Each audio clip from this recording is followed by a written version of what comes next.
Fan theory is generally not something I discuss or indulge in, but I want to share this one.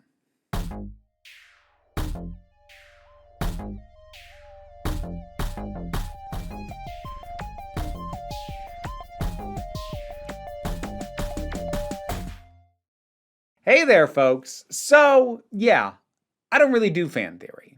It's one of those aspects of fandom that I can't get into a headspace that it really works for me. It's actually for a very similar reason as to why I don't really do a lot of predictions or like going through trailers frame by frame, like to try and figure out, ooh, what might this mean? I don't do a lot of speculation because there's a part of my brain that goes, what does it matter? Just wait for the thing to come out and find out. And I kind of have a similar thing with fan theory, where if I were to try and like go out of my way to come up with a fan theory, my brain would go like this is probably untrue anyway. What are you doing?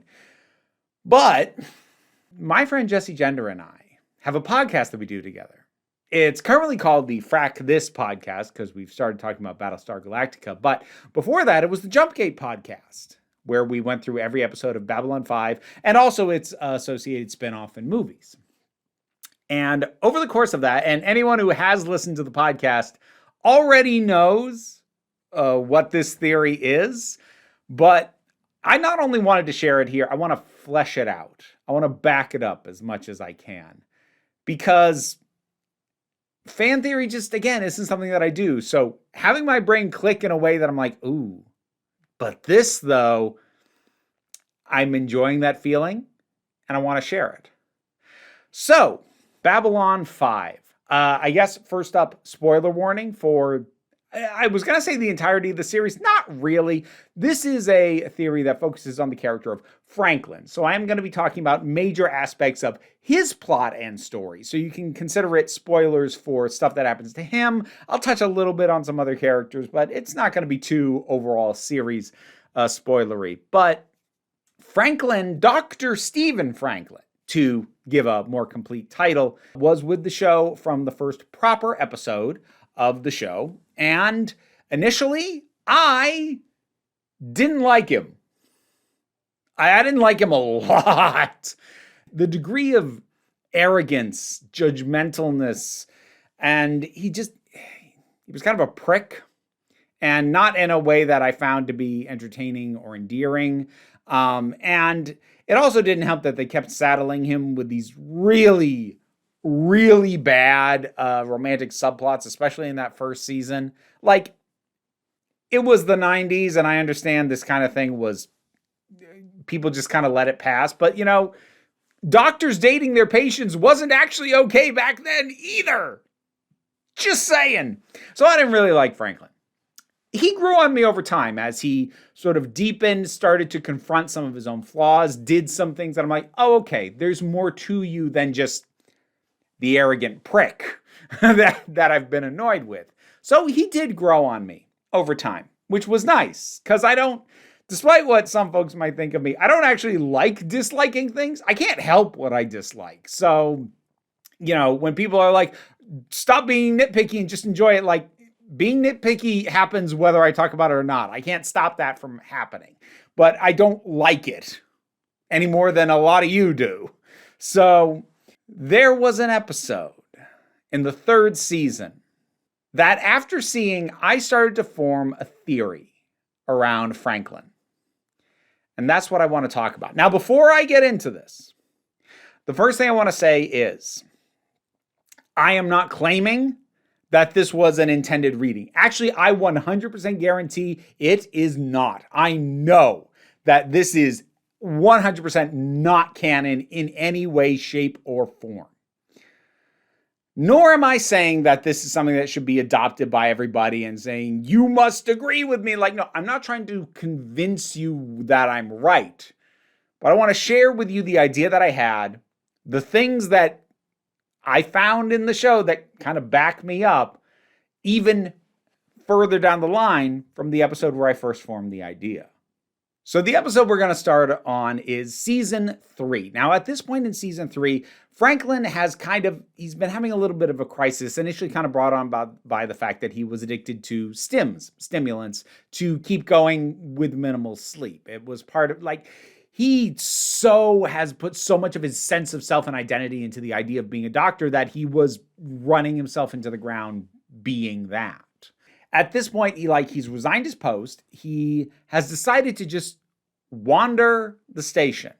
And in the episode from season 3 called Walkabout was where I first came up with this idea that I'm going to tell you about. So we'll get to what my actual theory is. The first thing I want to talk about is Franklin running into the security chief, Garibaldi. And Garibaldi kind of asking him, "What are you doing?" And Franklin explains this idea of walkabout, which thankfully the show does acknowledge that it has its origins in Aboriginal culture from Australia. So, it's more than a lot of other 90s shows would have done. They would have just stolen the idea and ran with it. But it's this idea that somewhere along your life, come to a fork in the road. And because you're distracted, you go right. And the rest of you, the really important part of you, goes left. And so there's this idea that when you feel disconnected from yourself, you don't feel whole. If you're separated from yourself, you start walking, and you keep walking until you meet yourself. Then you sit down, and you have a long talk. So we have this idea of going out and finding yourself, of some part of you that is missing. That was a feeling I could relate to. Now, following this scene with Garibaldi, the very next scene that we see Franklin in, he goes into what is effectively a dive bar. Remember, he's there looking for himself, and what he finds is a woman named Kaylin, who sings wonderfully. And he's immediately drawn to her, and she picks him out of the crowd right away. And she sits down, and they start talking. So my fan theory is that Dr. Stephen Franklin is a trans woman. Kaylin is Franklin post-transition, having traveled back in time to try and offer some kind of guidance to her own pre-transition self. Now, I don't want to ignore the actual origin, at least for my knowledge of this concept as a whole, because I didn't come up with that general idea. That idea came from Mia Moore, who threw it out on Twitter a few years ago and has been trying to get a movie put together based off that idea that I really hope happens, because I love that as a notion. So I'm not going to claim that I came up with that notion before anybody else, but it was something that was initially a fleeting thought. And it was something about the way they were looking at each other, because she was looking at him not just in a, hey, here's a cute guy way, but in a, I know you. I understand you completely. It's over for you. And yeah, maybe it was just a romantic tension, but there's something about the way that she looks at him that to me read as something else. And no, I'm not just going to leave it at those kinds of vagaries. I am going to get into some specifics of other things that I'm not going to say prove me right, but made me feel all the more comfortable and confident in my idea. So when they talk, she is instantly dismissive of his name. I had an old boyfriend named Steven, and he tore my heart down one side and up the other. So you're going to be Steve. Now, Steven is what Franklin goes by and has been going by. And while Kaylin has a cover story, because obviously part of my theory includes the notion that she's not going to tell Franklin who she is or why she's there, but there is that immediate, oh, no, I hate that name. Maybe similar to how somebody might respond to hearing their own dead name, the name they no longer answer to. There's this recurring visual motif of Kaylin looking at him through this glass and saying that she's trying to find the angle where she can see the real Franklin. What do you see? Just pieces. Hasn't worked yet. And of course, that's what Franklin is also out trying to do. So, okay, so they have aligned goals. Oh, I would be remiss not to mention the fact that the first time Kaylin does that, the lighting is such that it throws a whole bunch of rainbows all over her face. Actually, I want to talk about the rainbows a little bit more because I noticed something while I was editing. In my memory, it was just refracting through the glass. It's not. The rainbows are actually kind of in the room, but she's just placed in a way that they are all over her. Now, they are on Franklin as well, but only on his back, not on his face. That light, that very gay rainbow light, he's not ready to see it yet. Not on himself. The two of them do become intimate, which I know for some people, like the notion of self-cessed is a little bit of a squeaky idea, so apologies for that. It's in there. We'll move on. But when they're together in Kaylin's living space, Franklin is judgmental, like as Franklin tended to be. In this case, about like the poor quality of the stuff in the space, you know, the lack of finer things. But Kaylin just makes it plain. You could do so much better. No. I am where I am, and it is what it is. Franklin is latching onto the notion of the superficial things that in his mind mark success and comfort and, you know, a well-lived life. And Kaylin's just like, no, I don't need any of that. She doesn't need those signifiers. She's found comfort and truth and feeling fulfilled just in herself. She tells Franklin that she feels like her singing reaches people. And this really ties into my theory because that would mean that Franklin retained that instinct to help, to heal, but in the future, finding a different way to do it. Because Franklin focuses on healing the body. And at some point down the line in the future, and we'll talk about the timeline in a little bit, at some further point down the line, Franklin will have spent effectively a lifetime working on people's bodies. But now, Kaylin has found another way to still reach out, still help. But now it's about helping people's hearts, helping their souls. But that same instinct to help is still there. And she's just going about it in a different way now. Now, after some back and forth, Kaylin ends up asking Franklin to bring her narcotics. Franklin refuses, assuming that she is some kind of addict. And when Franklin is asleep, Kaylin takes Franklin's credit chit, goes and acquires the drug that she was looking for. And when Franklin wakes up, there's Kaylin on the ground with the drugs in her hand. Franklin is able to get her medical attention and naturally assumes this was some kind of overdose. Well, Franklin finds out, no, that's not what happened. Actually, the narcotics were just for pain relief because Kaylin is dying and has been for a little bit. The official backstory is that she was diagnosed shortly after coming to Babylon 5 a few years prior. My own personal read is that she was actually diagnosed before traveling back in time, and the diagnosis she got on the station was kind of a formality to get her some treatment and resources as she sought to help forgotten people on the station in a way that she couldn't the first time around, and also to maybe try and help herself. And I want to take special note of the last scene that the two of them share together, because when it comes time to say goodbye, they don't speak. Earlier with Garibaldi, Franklin said, And you talk until you run out of words. Now that's vital. Because the real important things can't be said.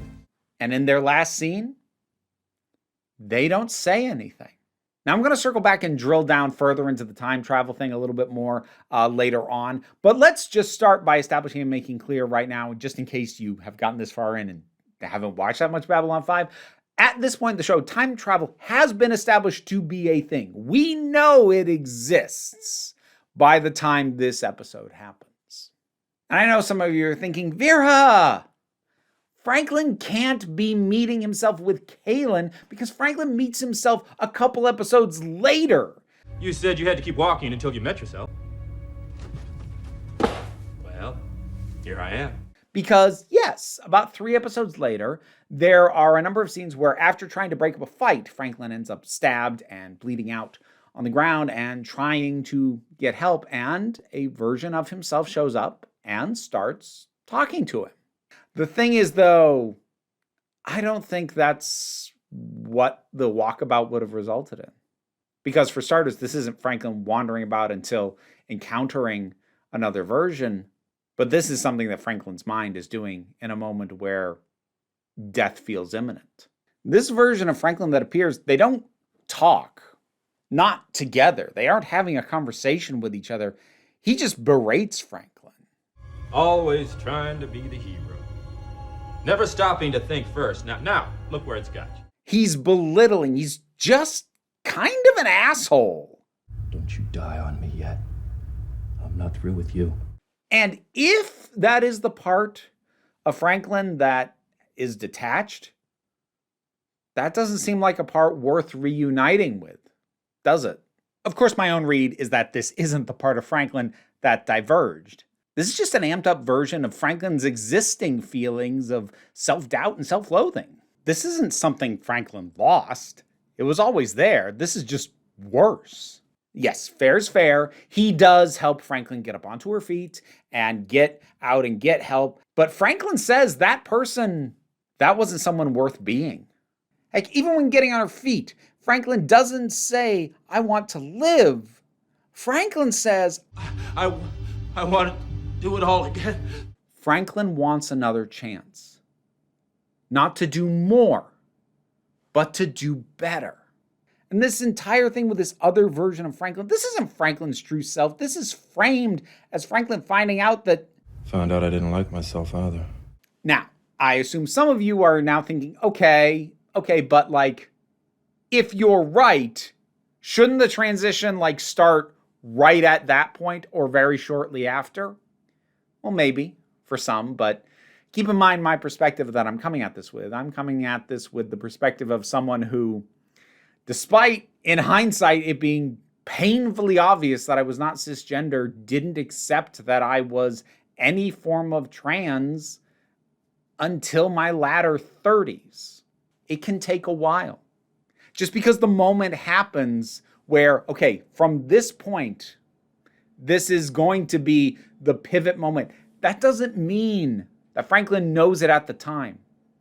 A lot of the pivot moments you only realize in hindsight years later. So, no, it's not necessarily all going to turn around and change right now.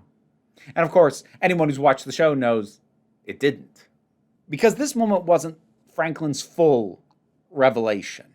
Now, Franklin has realized that she's been focusing on what she's not, doesn't really know who she is. You're a doctor, a scientist. And? And what? Exactly. This is absolutely the start of the journey, but it's got a ways to go. And fans of the show would know that because you might be thinking, but Vera, we see Franklin 20 years in the future, still a man. Doesn't that kill your theory? I don't know why I felt the need to do that as Londo. And something about saying my own name while talking about Babylon 5 makes me want to do that voice. I would apologize, but I had fun with it. But anyways, to actually answer that question, let's do some contextualization.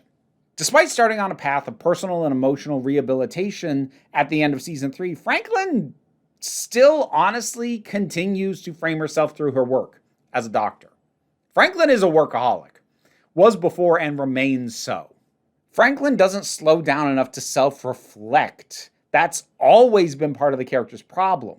And even after recognizing that problem and seeing the kind of person it could turn her into, that's not instantly going to fix everything. It takes a lot of time, and if you're distracting yourself with things like work, well, then it's going to take even longer. But let's talk about the thing that fully cemented this theory, and actually, in my mind, actually did some things that affirm it and make the theory even more solid than it was before. Let's talk about the most recent piece of Babylon 5 media. It's an animated film called The Road Home. There's a lot going on with it. Short version. It focuses on Sheridan, who is the main character of most of the run of Babylon 5, and he kind of gets unstuck in time, and he's jumping around back and forth in the past and into the future. And at one point gets flung fairly far down the line in the future and runs into Franklin. Franklin, who is still masculine presenting, yes. So don't jump the gun. Don't go, well, that proves you're wrong, Vera. Stick with me.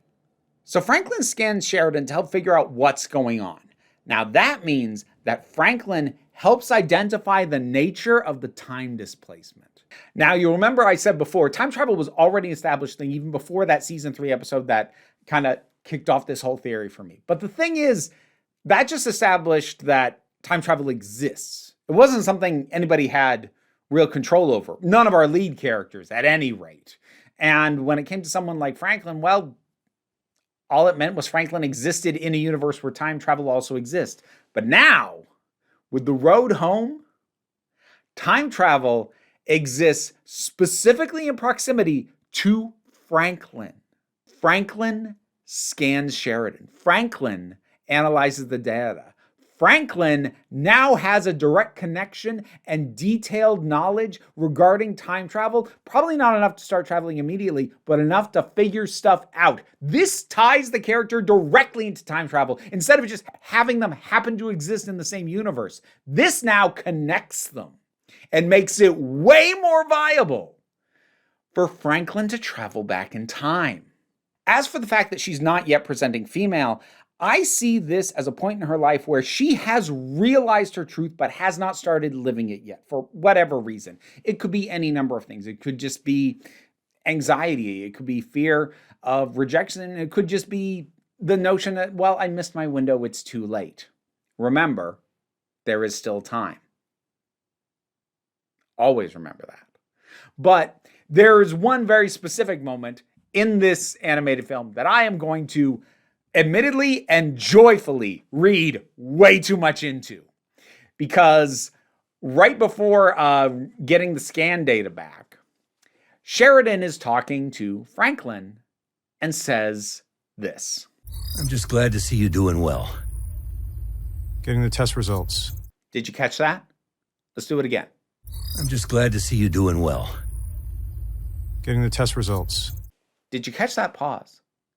That pause from Sheridan bringing up the idea that Franklin is okay. And then Franklin has this pause and changes the subject. Because she's not okay. And she's not going to even broach the topic that she's not okay. Because she doesn't have time. It's too much going on. This isn't the time. But for me, this is the moment that fully cements it. This is where she realizes, I'm not okay. I haven't been okay. And I need to do something about it. But I also don't have the time to tell you all this before you jump back to another point in history or future or wherever you end up. So I'm just going to pause and I'm going to change the subject. Couple of smaller things to tie up. Yes, Franklin in this future is gray in the hair, and Kaylin obviously is not. Well, first of all, hair dye's a thing. We don't know what kind of cosmetic procedures there are. Gray hair is really the only thing that is aged about Franklin. Looks fantastic, but also, estrogen's an amazing thing. Like, I think I look my age, especially with the white in the hair these days. But I do still get people surprised at finding out that I'm well into my 40s at this point. So I'll just go with that. As for the nature of the time travel, well, the road home actually does kind of complicate that in an odd way.